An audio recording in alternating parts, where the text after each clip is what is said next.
কাৰ অধীনত প্ৰথমজন বাংলাদেশীৰ ভাৰতীয় নাগৰিকত্ব লাভ। ভাৰতীয় নাগৰিকত্ব লাভ কৰা বাংলাদেশী লোকজন দোলন দাস। দোলন দাস আছিল বাংলাদেশৰ চিলেট জিলাৰ বড়গ্ৰামৰ বাসিন্দা। 1988 চনৰ 5 জুনৰ পৰা অসমত বসবাস দোলন দাসৰ। 2000 চনত শিলচৰত দোলন দাসৰ ভূমি ক্ৰয়। এই সময়তে দোলন দাসে উলিয়াই লৈছিল ড্ৰাইভিং লাইচেন্স। আধাৰ কাৰ্ডো আছে দোলন দাসৰ। দোলন দাস 2 সন্তানৰ পিতৃ। দোলন দাসৰ পৰিয়ালে 1996 পৰা কৰি আহিছে ভোটদান। দোলন দাস আহিছিল 1971 চনৰ পিছত। বংশবৃক্ষ প্ৰতিষ্ঠা কৰিব নোৱাৰাৰ বাবে NRCৰ কৰা নাছিল আবেদন। কাৰ অধীনত সুযোগ লাভ কৰি আবেদনৰ জৰিয়তে নাগৰিকত্ব লাভ দোলনৰ। শিলচৰৰ এগৰাকী অধিবক্তাই দোলন দাসক পৰামৰ্শ দিছিল 1971 পিছত অহা বাবে নাগৰিকত্ব বিচাৰি আবেদন নকৰিবলৈ। কাৰ্যকৰী হোৱালৈ দোলন দাসক অপেক্ষা কৰিবলৈ দিছিল পৰামৰ্শ।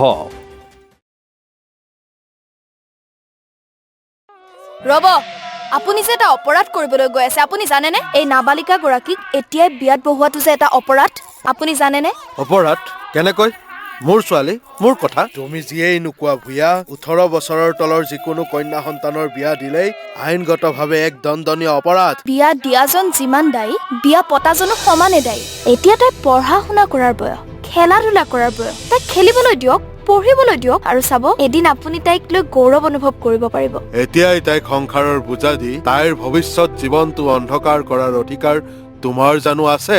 মোৰ ভুল হৈ গ'ল মাজনী, মোক ক্ষমা কৰিবা। শিক্ষা ল'ৰা ছোৱালী উভয়ৰে প্ৰাপ্য আৰু অধিকাৰ। আপোনাৰ কন্যা সন্তানক তাইৰ এই প্ৰাপ্যৰ পৰা বঞ্চিত নকৰাব। বাল্য বিবাহ ভাৰতীয় আইনৰ দ্বাৰা বিহিত এক দণ্ডনীয় অপৰাধ। এনে অপৰাধ কৰি আপোনাৰ কন্যা সন্তানৰ ভৱিষ্যত অন্ধকাৰৰ মাজলৈ ঠেলি নিদিব।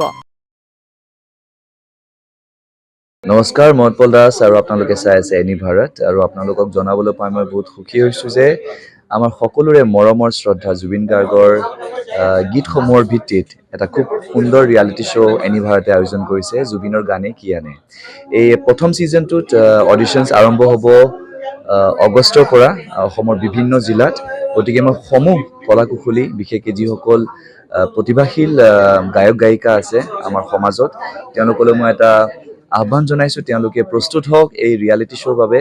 আৰু তাৰিখটো হৈছে 15 আগষ্ট 2024 চন। এনি ভাৰতৰ অডিশ্যন জুবিনৰ গানে কি আনে।